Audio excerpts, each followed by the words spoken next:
I am the Tofu Golem. Please enjoy the video. In this video, I will explain how to use low-driven shots on Xbox.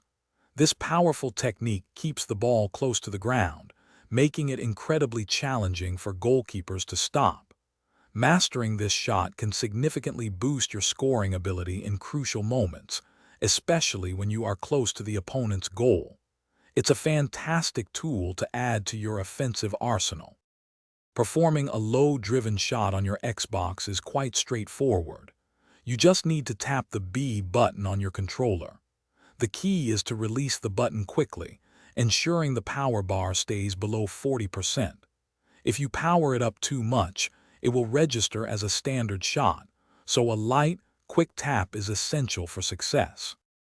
Knowing when to use a low-driven shot is crucial for maximizing its impact. These shots are most effective when you are inside the opponent's penalty box.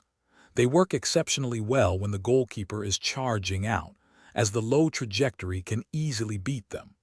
Always try to aim for the far post, and they are also perfect for quick, first-time shots.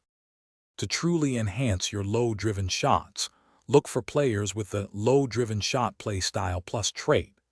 This special ability significantly boosts shot accuracy and ball speed. Consistent practice in the arena will help you master the timing and aiming. Remember to position your player for a good angle, ideally shooting across the goal. You can even unlock this playstyle for your custom avatar once you reach level 110. Thanks for watching. Consider subscribing if we helped you today.